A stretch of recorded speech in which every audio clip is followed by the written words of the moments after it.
नमस्कार दोस्तों, आशा करता हूँ आप सब बहुत अच्छे होंगे। देखिए, आज हम डिस्कस करेंगे 7 अक्टूबर का द हिंदू न्यूज़पेपर और पीआईबी का इम्पोर्टेंट करंट अफेयर्स। पीआईबी आपको बता दूं, press information bureau, that is Bharat सरकार की सरकारी वेबसाइट, मतलब गवर्नमेंट की सरकारी वेबसाइट है। दिन भर भारत सरकार जो भी कुछ करती है वो यहाँ पे पब्लिश होता है और हम आपके लिए वहाँ से लेके आते हैं बेहतरीन करंट अफेयर। इसीलिए बोलता हूँ कि देखिए, पीआईबी का करंट अफेयर चाहे कोई भी एग्ज़ाम हो, चाहे किसी राज्य का पीसीएस हो, यूपीएससी का कोई एग्ज़ाम हो या फिर एसएससी बैंकिंग, वहाँ पे डायरेक्ट पीआईबी से क्वेश्चन आपको देखने को मिलते हैं। ठीक है, तो हमारा करंट अफेयर आपके ऑलमोस्ट सभी एग्ज़ाम के लिए काम का रहेगा। और हमारा जो करंट अफेयर का पीडीएफ है वो आपको फ्री ऑफ कॉस्ट हमारा टेलीग्राम चैनल आप सर्च करना, डेली द हिंदू नोट्स, वहाँ पे अवेलेबल होता है। ठीक है तो लीजिए गाइस, स्टार्ट करते हैं। सबसे पहले हम बात करें यहाँ पे 2026 तक बाल विवाह उन्मूलन का लक्ष्य है। ये कहाँ, किसका क्या लक्ष्य है? असम के जो मुख्यमंत्री हैं उन्होंने कहा है ये बात।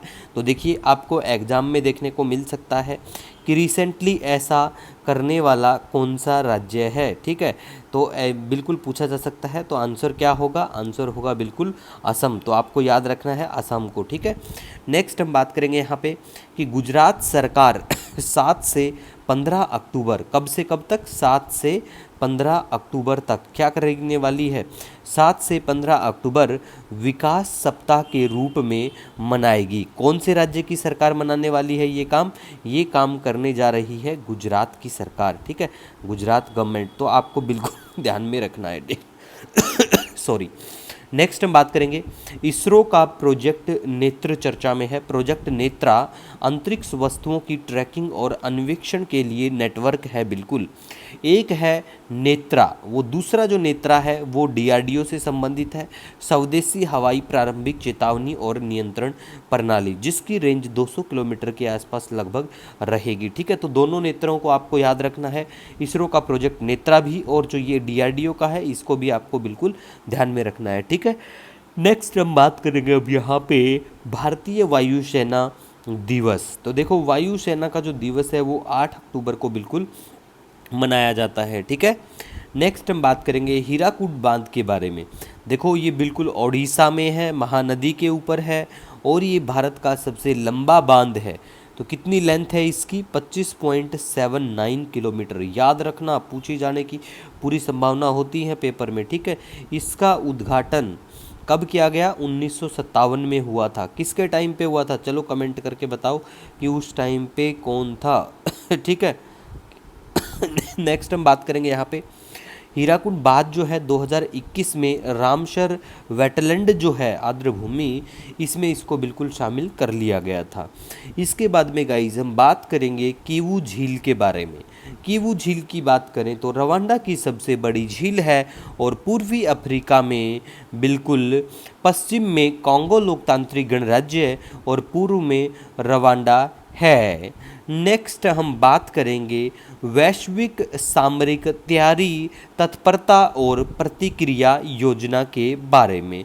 ये योजना सितंबर 2025 तक लागू रहेगी। ठीक है, मतलब इम्प्लीमेंटेड अनटिल द सितंबर 2025। ठीक है, उसके बाद में बात करें डेंगू और अन्य एडिस जनित आर्बोवायरस रोगों से होने वाली बीमारी, पीड़ा और मृत्यु के बोझ को कम करना मेनली इसका लक्ष्य रहेगा। इसके बाद हम बात करें लीपू लेक दर्रा के बारे में। देखो, लीपू लेक पास लीपू लेक दर्रा के बारे में बात करें, उत्तराखंड के कुमाऊं क्षेत्र में बिल्कुल ये है। भारत, नेपाल और चीन की ट्राई जंक्शन के पास में है बिल्कुल ये। ठीक है, तो आपको ध्यान रखना है क्योंकि ऐसे क्वेश्चन जो है वो डायरेक्ट आपको पेपर में देखने को मिल जाएंगे। ठीक है गाइज, नेक्स्ट देखो बिजनेस रेडी के बारे में। बिजनेस रेडी इंडेक्स, ठीक है, कौन लेके आता है इस इंडेक्स को? विश्व बैंक के द्वारा बिल्कुल व्यापार सुगमता रैंकिंग का उत्तराधिकारी है, ease of doing business ranking का। ठीक है, तो ये भी आपको ध्यान रखो। और गृह युद्ध चला हुआ सूडान, मैप में लोकेशन भी आपको दिखा देंगे। ऐसे सवाल इवन यूपीएससी के द्वारा भी पूछे जाते हैं कि ये ऐसा सब गृह युद्ध रिसेंटली कौन से क्या देश में चला हुआ। ठीक है, या फिर कहीं पे अगर इमरजेंसी होती है तो भी काम का रहता है, कहीं पे ड्रॉट होते हैं कंडीशन तो वो भी इम्पोर्टेंट बन जाता है। ठीक है, नेक्स्ट अब हम आपको यूपीएससी के द्वारा 2019 में पूछा गया सवाल दिखाते हैं। देखो यहाँ पे पूछा गया था वैश्विक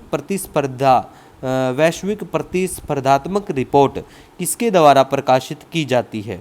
तो बिल्कुल यूनाइटेड जो है व्यापार और विकास पर संयुक्त राष्ट्र सम्मेलन के द्वारा। ठीक है। नेक्स्ट हम यहाँ बात करेंगे अब कानून का शासन सूचकांक इनमें से कौन जारी करता है? 2018 में ये पूछा गया था। ठीक है। तो इसको जारी किया जाता है अंतर्राष्ट्रीय न्यायालय के द्वारा। ये आपको बिल्कुल ध्यान रखना है। ठीक है गाइज। अब हम आपको मैप में लोकेशन दिखाते हैं सूडान की। देखो यहाँ पे पड़ता है बिल्कुल सूडान और ये है साउथ सूडान, कंफ्यूज नहीं होना। इधर पड़ता है ये रेड सी। ठीक है। आपको ध्यान रखना है बिल्कुल। यमन भी चर्चा में रहता है, ओमान भी, गल्फ ऑफ एडन, सब मैं दिखा देता हूँ मैप में। बिल्कुल हम बात पहले भी कर चुके हैं। ठीक है। अब इस्तीवानी भी चर्चा में है, इसको बात रवांडा है, इनके बारे में डीआरसी जो है डेमोक्रेटिक रिपब्लिक ऑफ कॉन्गो। ठीक है। तो मैप में लोकेशन देखते रहिए। फिर भी आपको कोई सजेशन, कोई सुझाव रहता है तो कमेंट सेक्शन में ज़रूर बताइएगा। मिलेंगे नए दिन के साथ, तब तक के लिए wish you all the best. जय हिंद आप सभी को।